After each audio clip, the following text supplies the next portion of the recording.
Pria ini memiliki kebiasaan yang aneh, yaitu memakan daging manusia segar setiap hari. Dan untuk memastikan rasa dagingnya, dia khususnya menargetkan gadis muda yang berkulit putih dan cantik.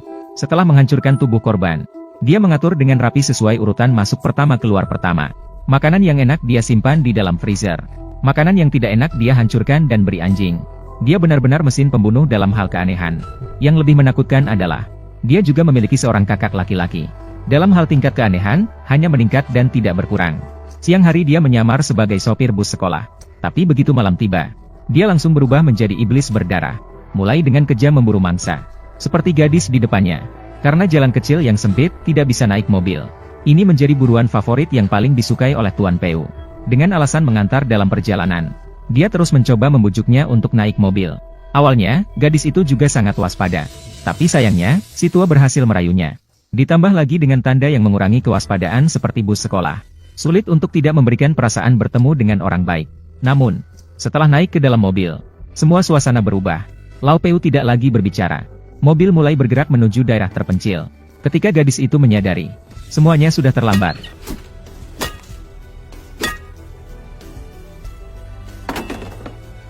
Gadis itu tidak mati, tetapi lebih menderita daripada kematian. Karena Lau Peu memiliki kebiasaan, yaitu melepaskan naluri binatang sebelum membunuh. Memainkan mangsanya di antara kedua kakinya, hingga tidak tertarik lagi. Kemudian mulai menikmati pembantaian terakhir.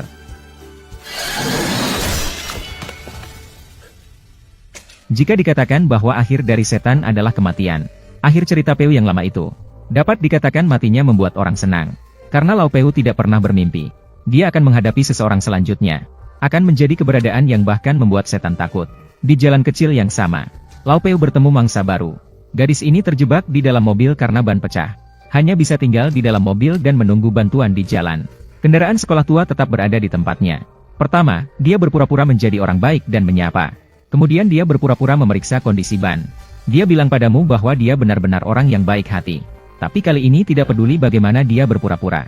Gadis itu tetap waspada. Dia bahkan tidak berani menurunkan jendela mobil terlalu banyak. Dia segera menelepon pacarnya, Suhyun. Sayangnya, Suhyun bekerja di Badan Intelijen Nasional. Dia tidak bisa membantu dia saat itu juga. Tapi ada satu hal. Jangan turun dari mobil sama sekali. Harus menunggu bantuan jalan. Setelah menutup telepon, gadis itu dengan tegas menolaknya.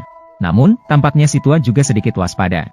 Setelah mengamati sekeliling, dia pergi perlahan-lahan. Namun yang aneh adalah, beberapa saat kemudian, bus sekolah tua tetap berada di tempatnya. Tidak ada niat untuk pergi. Gadis itu dengan gugup menyalakan lampu mobil. Hasilnya,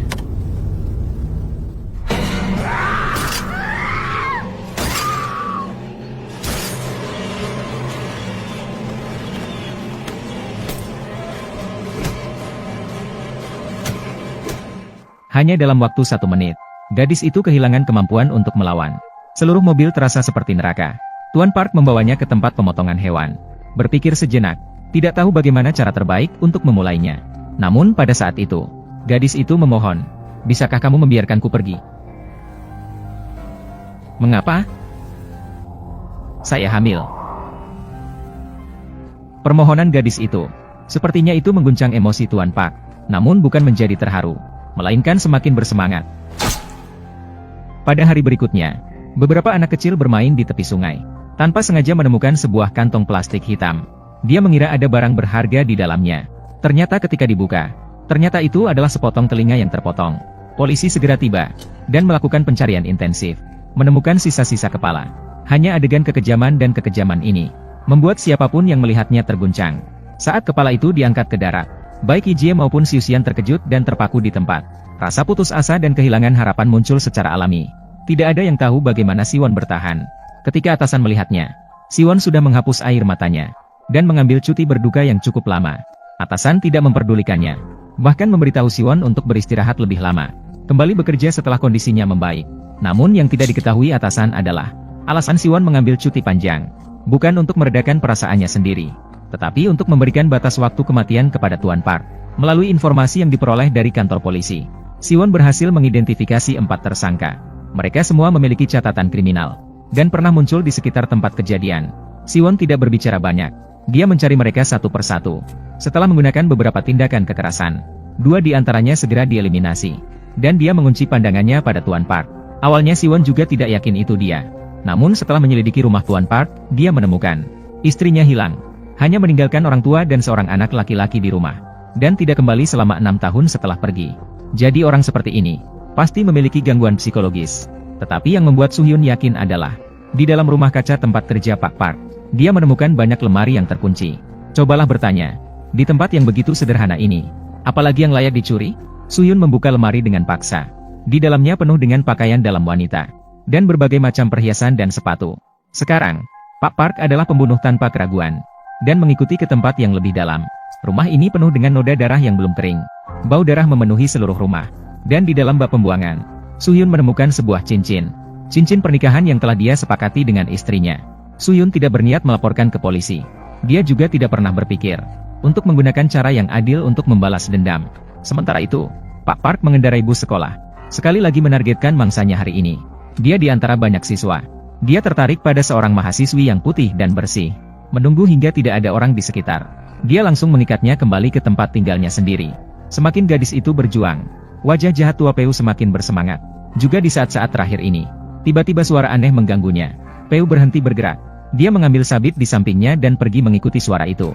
Setelah menyalakan lampu, terkejut menemukan Siusian yang menunggu di pintu. Peu menyadari bahwa dia terbongkar. Namun yang tidak dimengerti adalah, mengapa hanya Siusian seorang? Apa maksudmu dengan seorang?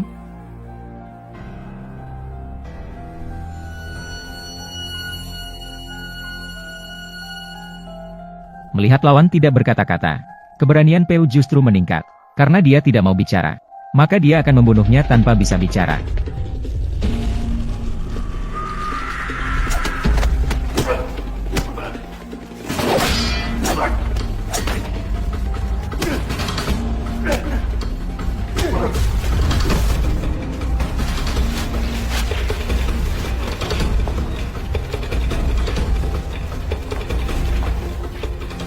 Peu sama sekali tidak bisa membayangkan.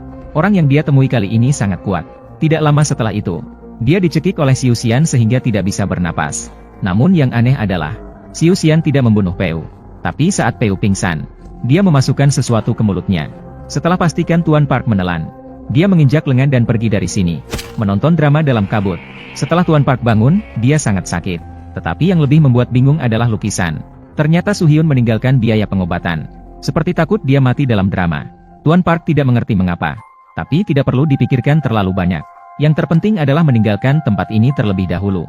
Di jalan keluar, Lau Peu mendapat tumpangan. Tapi, kebetulan atau tidak, informasi pengemudi di mobil ini tidak ada kesamaan dengan pengemudi sebenarnya.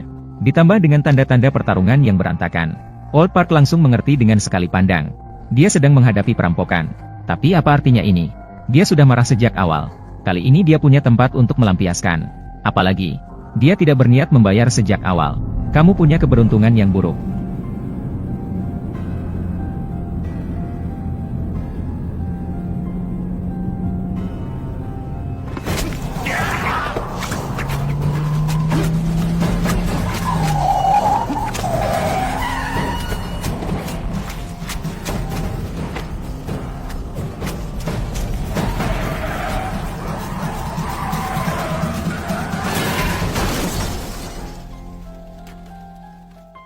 Dua perampok itu mati. Lau Peu membuka bagasi. Memang menemukan sopir yang diculik. Tampaknya, perampok ini mendapatkan balasan yang pantas. Lau Peu tidak tinggal lama. Dia mengambil pakaian baru dengan mudah dan pergi ke kota. Karena lengannya masih patah, dia harus segera mencari dokter untuk memperbaikinya. Tapi siapa yang tahu, di klinik kecil ini, seorang perawat kecil menarik perhatian semua orang. Tuan Peu tidak memedulikan tangannya yang patah. Dia langsung menggoda perawat itu.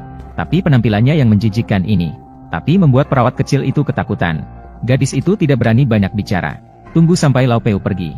Baru kemudian dia pergi ke gudang untuk bernapas lega. Namun siapa yang tahu, Lau Peu tepat di belakangnya. Gadis itu ingin pergi, tapi pintu sudah dikunci oleh Tuan Peu. Sepertinya dia tahu bahwa dia tidak bisa melarikan diri. Lau Peu juga tidak terburu-buru. Malah dia melihat gadis itu dengan penuh rasa ingin tahu. Dia memerintahkan dirinya sendiri untuk melepaskan pakaiannya. Tentu saja gadis itu menolak. Tapi apa yang bisa dia lakukan saat ini? Sebelum aku menggores wajahmu dengan pisau, cepat lepaskan pakaianmu. Di bawah ancaman Lau Peu, gadis itu mulai melepaskan pakaian sedikit demi sedikit, hingga hanya tersisa 2 pakaian terakhir. Barulah dia berhenti. Dia dengan putus asa memohon agar Tuan Park membiarkannya pergi. Namun permohonan putus asa ini malah membuat Tuan Park semakin bersemangat. Dia berencana untuk mendekatinya dengan paksa. Tepat pada saat yang krusial ini, seorang tamu tak diundang tiba-tiba muncul dan langsung memukul Tuan Park dengan tongkat. Lau Peu sedikit bingung. Belum lagi Su Hyun mengganggunya seperti hantu. Tanpa berkata-kata lagi, dia langsung memukulinya begitu bertemu. Tuan Park sama sekali tidak bisa marah. Yang lebih kejam lagi, kali ini dia bahkan ingin mematahkan kakinya untuk mencegahnya dari kehilangan kendali. Untuk menghindari dirinya dari kehilangan kendali, Su Hyun bahkan meminta perawat untuk menunggu, untuk memastikan Tuan Park tidak akan mati sebelum pergi.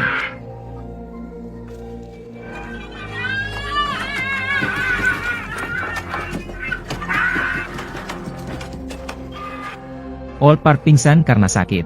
Ketika dia membuka mata lagi, dia sudah dibuang ke tempat yang terpencil dan tandus. Lau Peu sudah sangat yakin, pasti So Hyun telah memasang pelacak padanya. Sayangnya, memahami juga tidak berguna, karena pelacak So Hyun tidak ada di mobil, melainkan kapsul yang pernah diberikan padanya. Tidak peduli kemanapun dia pergi, dia bisa langsung mengetahui lokasinya, bahkan bisa mendengar apa yang dikatakan oleh lawan. Dia bisa tahu posisi pertama kali. Itulah jalan balas dendam So Hyun. Jangan mati secara langsung, melainkan dengan menyiksa sedikit demi sedikit, menghancurkan baik secara mental maupun fisik. Balas dendam yang sangat menghancurkan, seperti seorang pemburu yang menangkap mangsa, menangkap dan melepaskan lagi, menikmati sensasi menangkap dan menyiksa di dalamnya. Setelah memahami hal ini, Tuan Park juga tidak berniat memberikan kesempatan lagi, apalagi bagi orang gila ini. Siapa yang menjadi mangsa belum tentu. Tuan Park bersiap untuk meninggalkan mobil, berencana mencari mobil yang aman dan melanjutkan perjalanan. Hanya saja hari ini kurang beruntung. Ketika melihat penampilan mobil tersebut, memang agak takut. Ada apa? Apakah ada kecelakaan? Tuan Park melihat ke arah lawan, kemudian melihat ke arah tentara di belakang mobil. Lebih baik memutuskan untuk pulang sendiri. Tapi kali ini dia tidak pulang ke rumah, malah mencari adiknya sendiri. Seorang iblis pemakan manusia yang sama gila. Mereka juga memiliki seorang teman wanita. Meskipun tidak tahu situasi orang ini, tapi pasti bukan orang baik-baik. Ketika malam tiba, si gemuk mulai menyiapkan bahan makanan lagi. Dia dengan sembarangan menarik seorang wanita, langsung ingin membongkar orang itu. Saat ini, Su Hyun tidak bisa lagi tetap diam. Dia diam-diam masuk ke dapur belakang, langsung datang ke depan si gemuk. Awalnya masih sedikit terkejut, tapi setelah tahu itu Su Hyun yang datang, si gemuk malah menjadi bersemangat, karena dia ingin melihat siapa sebenarnya yang menyiksa kakak besar, Tuan Park.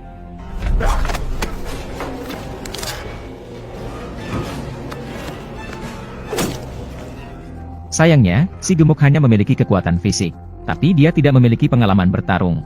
Dia sama sekali bukan lawan untuk Su Hyun. Tidak lama kemudian dia diikat, seperti orang lain yang dia perlakukan dengan kejam. Setan juga datang kepadanya seperti yang dijanjikan. Tapi ketika Su Hyun ingin melanjutkan serangannya, namun, Lau Peu masuk dengan senapan berburu. Su Hyun hanya bisa melarikan diri melalui jendela. Dia masuk ke kamar lain untuk mencari kesempatan lagi. Namun, dia belum menemukan stabilitas. Tetapi dia terlebih dahulu ditemukan oleh seorang wanita. Serangannya tidak berhasil. Malah dia dipukul pingsan dengan satu pukulan. Su Hyun baru saja ingin pindah, tetapi orang gemuk yang datang juga bergabung dalam pertempuran. Meskipun terlihat menakutkan, tapi mereka hanya sekadar pengikut kecil yang bisa dikalahkan. Su Hyun tidak membiarkannya, langsung mengalahkan orang gemuk itu. Melihat Lau Peu mendekat dengan senapan berburu, Su Hyun segera melemparkan kotak kait. Ketika lawan terburu-buru menginjaknya, itu adalah saat untuk menangkap mangsa lagi.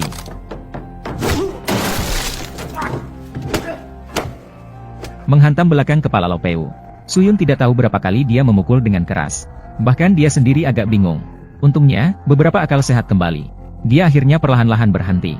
Tidak mengherankan, ketika dia membuka mata lagi, Lau Peu kembali dilemparkan ke tempat yang terpencil. Meskipun tubuhnya sangat sakit, tapi dia masih tertawa seperti babi. Karena dia menyadari satu hal. Kenapa ada gelombang siusian? Setiap kali bisa menemukan dia. Jika pelacak tidak ada di mobil, maka hanya ada satu kemungkinan, yaitu di dalam tubuhnya. Sekarang giliran siusian panik. Dia belum pernah melihat seorang penjahat, jenis yang semakin terangsang oleh penyiksaan. Jelas, Lau Peu adalah yang pertama. Dan yang lebih sadis adalah, Lau Peu ingin menyatakan perang, ingin membalas, ingin merasakan kembali menjadi pemburu. Hei, kamu pasti mendengarkan. Kamu pasti sedang mendengarkan kan? Ah, rasanya sangat menyenangkan. Sepanjang hidupnya belum pernah melihat sesuatu yang begitu menarik. Jika kamu tidak membunuhku, kamu akan menyesal. Tidak perlu waktu lama. Selamat datang. Tunggu saja, aku akan mengajarkanmu apa itu penderitaan sejati. Selesai. Kali ini, Tuan Park tidak hanya mengetahui identitas Soo-hyun, bahkan berasal dari berita. Mengetahui informasi lengkap tentang gadis itu. Dia menelan satu bungkus besar obat pencahar. Berhasil mengeluarkan alat penyadap itu. Membuat Soo-hyun tidak memiliki kesempatan untuk mengikuti. Dan tujuannya selanjutnya hanya satu, yaitu pergi ke rumah gadis itu. Memberikan pukulan berat kepada Soo-hyun. Sayangnya, Soo-hyun tidak tahu apa yang dipikirkan Tuan Park. Sekarang dia kehilangan arah. Seperti lalat tanpa kepala yang berputar-putar.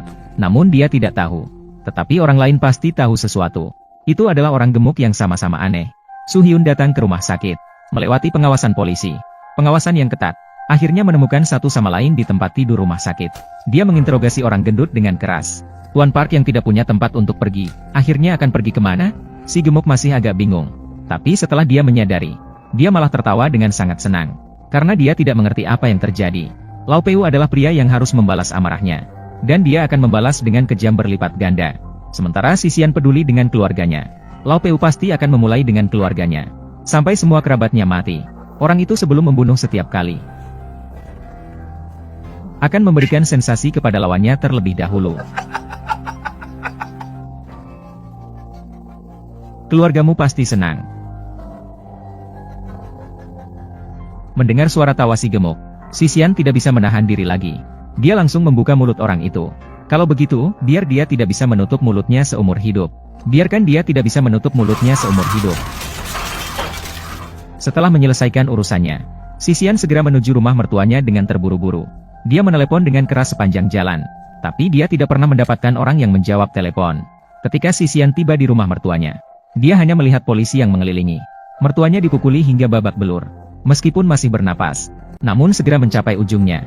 Yang lebih disayangkan adalah, istri memiliki seorang adik perempuan, yaitu bibi kecil dari Siu Huan. Ketika menemukannya, dia sudah dilemparkan telanjang ke tumpukan sampah. Dan tidak ada tanda-tanda selamat lagi. Sekarang Siu Huan benar-benar hancur. Dia tidak pernah berpikir tentang nafsu pribadinya. Akan menyebabkan penderitaan seperti ini bagi keluarganya. Namun penyesalan sudah terlambat. Kali ini dia akan membunuh. Dia akan menghabisi Park dengan kejam. Tidak memberikan kesempatan bernafas sedikit pun bagi lawannya. Namun harus diakui, meskipun Park adalah seorang binatang, namun dia adalah binatang yang cerdas. Dia memilih untuk melaporkan ke polisi. Meskipun harus menghabiskan sisa hidupnya di penjara, dia tidak akan pernah merasa puas dengan kepuasan balas dendam Siu Huan. Dan tindakan ini benar-benar menusuk hati Siu Huan seperti membunuh. Park pergi sendirian ke pusat kota. Setelah pastikan polisi mengikutinya, barulah dia berani keluar.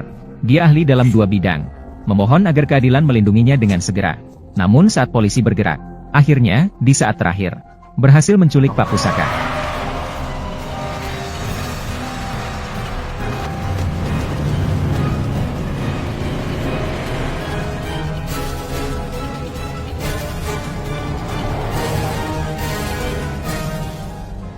Di tempat istri meninggal, Ji Hyeon telah menyiksanya berkali-kali.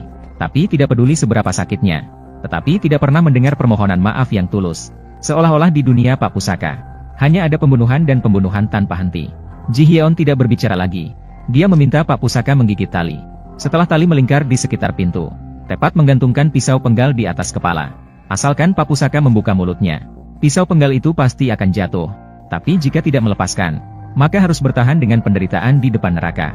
Meskipun akhirnya sama saja. Tapi sebenarnya tujuan Ji Hyeon adalah membuat Tuan Park merasakan keputusasaan mendekati kematian.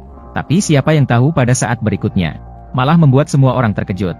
Hanya melihat setelah dia pergi, keluarga tua Park tiba-tiba muncul di sini. Ternyata sebelum balas dendam, Si Wan sudah merencanakan semuanya. Merencanakan pengaturan yang menakutkan setan. Itu adalah dengan tangan orang terdekat, untuk memberikan kerusakan terakhir. Namun, ketika tua Park mendengar suara anaknya, dia tidak bisa menahan diri lagi. Meledakkan rasa takut yang belum pernah ada sebelumnya. Dia ingin berteriak keras, memberitahu keluarganya untuk tidak membuka pintu. Hanya saja semakin dia ingin berteriak, keluarga di luar semakin gelisah. Semakin ingin membuka pintu penghalang ini. Jangan, ibu, jangan. Apakah kamu baik-baik saja? Jangan.